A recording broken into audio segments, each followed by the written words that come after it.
This is a brown rust velvet 1930s dress, and I found it in a local flea market, and it was disgusting. It was in horrible condition and it was gross, so I gave it a bath. It still has a little bit of fading now, but I really like the quintessential 1930s details of it. It has really interesting sleeve details with cool buttons and strange shapes that are really common in 30s dresses, and then it also has a really great neckline and oversized self-covered buttons that I really love. It's very dramatic. It has a really long 1930s silhouette, so that means it goes to about mid-calf on me. All of the 30s designs are meant to create a really long-legged look. This one does that, and it does a really great job. But my favorite part about it is the belt. It looks like it has a peplum built on, but the peplum is actually built onto the belt, not the dress. So if you wanted to, you could take the belt off and wear the dress without a peplum, or you could wear it with. And so I really love that part. And I like that the buckle is also self-covered with the fabric, and everything matches, and it's all made exactly for this dress.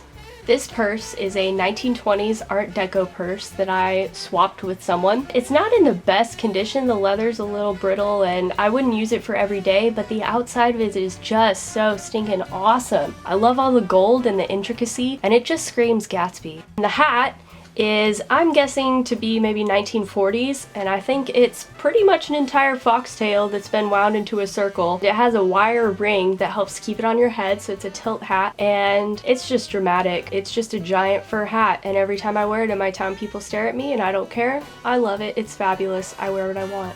Then I also am wearing these shoes. I actually found those locally in Springfield, which is a really rare thing. They at first were super tight on my feet, but as I've been wearing them, the leather is stretched out and formed to my foot, so now they fit perfectly and they're super comfortable. The next outfit is a little bit of decade mixing. I don't actually have that many 1930s dresses as of yet, so underneath this pink jacket that is from the 1930s, I actually have a late 40s dress. But the length on me is quite long and looks like that 30s midi length, so it works. So I layered the blue 1940s dress under the 1930s giant sleeved, puffed, bubblegum pink 30s does 80s jacket. And I got this jacket from a friend, and when I opened it out of the package, I just thought, what the heck does one do with a giant bubblegum pink jacket?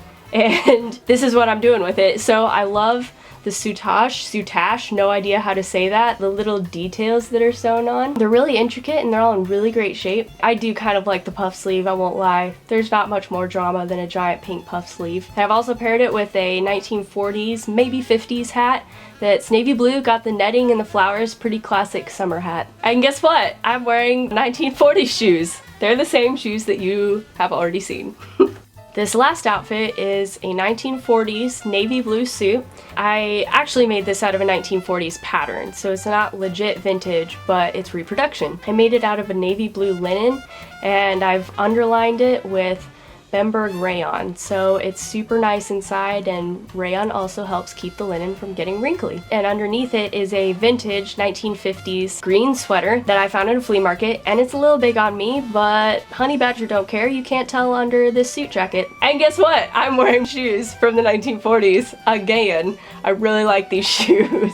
For the accessories on this one, I'm wearing a lot of Bakelite. I really like Bakelite, but I don't have a whole lot, so it was really nice to be able to pair the green pieces with this sweater because I don't have a lot of green. Also, I'm wearing a scarf. Scarves are pretty much a great go-to if you're having issues with your pin curls, like I was at this point, because it was super windy out and my pin curls just weren't holding up. And so a scarf does a really good job of creating a vintage look that it's really versatile, because with this scarf I just tied a bow on top of my head, but there's lots of other options, and it's my go-to for messed up pin curls or messy hair days or anything like that.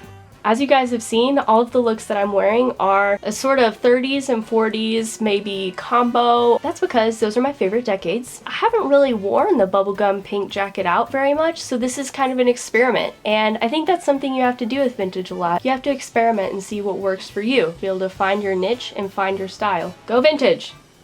Go vintage or go home. Go vintage or go home!